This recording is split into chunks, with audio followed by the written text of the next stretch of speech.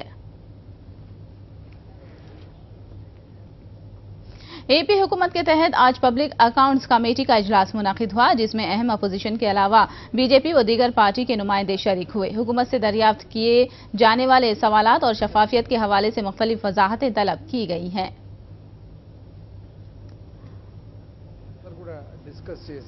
ఏ అంశాలైతే take up చేయాలి, ఏవి take up చేసిన దాని వలన ఉపయోగం అనేది ఎక్కువ ఉంటుంది, ప్రయారిటీ ఏ అంశాలైతే క్విక్గా కవర్ చేయగలుగుతామో ఏ విధంగా అయితే సిస్టమేటిక్గా పెండెన్సీ ఏవైతే పెండింగ్ ఉన్నాయో త్వరగా దాన్ని క్లోజ్ చేయగలమనే దాని మీద మరి చర్చించడం జరిగింది. దాంతోపాటు వివిధ డిపార్ట్మెంట్లకు కూడా మరి ఇంతకుముందు పిఎస్సి కానీ జరగబోయే పిఎస్సి మరి డ్యూటీస్లో వాళ్ళు ఏ విధంగా కోఆపరేట్ చేయాల్సిన అవసరం ఉంది. మరి అలాంగ్ విత్ దట్ మనకు మన ప్రిన్సిపల్ ఆడిటర్ జనరల్ గారి ఆఫీస్తో పాటు కూడా మనం ఏ విధంగా అయితే రాబోయే కాలంలో మరి మనము వేరియస్ డిఫరెంట్ ఇష్యూస్ అన్నీ కూడా టేకప్ చేయాల్సిన మరి ఇది ఉందనేది కూడా చర్చించడం. विजयवाड़ा में कृष्णापालम के किसानों में हुकूमत के रवैये को लेकर शदीद बरहमी पाई जाती है। हॉल और असाइन चेक्स की हवालगी का मुतालबा करते हुए किसानों ने सीआरडीए दफ्तर को ताला डाल दिया और बाहर ही कैंप लगाकर एहतजाज करने लगे। मुतबादिल अराजी हवालगी के मामले में हुकूमत के रवैये पर किसानों ने शदीद बरहमी जाहिर की। दफ्तर के तालों को पुलिस अहदेदारों ने तोड़ा तो एहतजाजी किसानों ने नारे बुलंद किए। రామసభలో సిఆర్డీఏ ఉన్నతాధికారుల సమక్షంలో గ్రామస్తులందరికీ రకరకాల హామీలు ఇచ్చి ఏ ఒక్క హామీని కూడా ఇవాల్టి వరకు నెరవేర్చకుండా ఇవాళ 9.18 పేరుతో మీరన్నట్టు ప్లాట్లు ఇవ్వటానికి కాదండి, ఏ ప్లాట్ కావాలో రైతుని ఇరికించుకునే కార్యక్రమం ఇది. ప్రాథమిక హక్కు మనకున్న ఆస్తుల్లో మనం ఇంత అమ్ముకోవాలి, ఇంత ఉంచుకోవాలి, ఇంత పంచుకోవాలి అనేది భారత పౌరుడికి ఉండే ప్రాథమిక హక్కు. कापू रिजर्वेशन तहरीक के लीडर मुद्रगड़ा पद्मनाभम ने एक बार फिर वजीर आला चंद्रबाबू नायडू को मकतूब रवाना किया। कापू इमारतों पर चंद्रबाबू के नाम रखने पर उन्होंने बरहमी का इजहार किया है। उन्होंने फौरी उन नामों को बर्खास्त करने का मुतालबा किया। कापू लीडर ने कहा कि बाबू को चाहिए कि वो पहले कापू तबके को बीसी तबके में शामिल करते हुए रिजर्वेशन फराहम किया जाए और इससे मुतालिक असेंबली में करारदाद मंजूर की जाए और इस करारदाद को मरकज को रवाना करने पर उन्हें इत्मीनान होगा।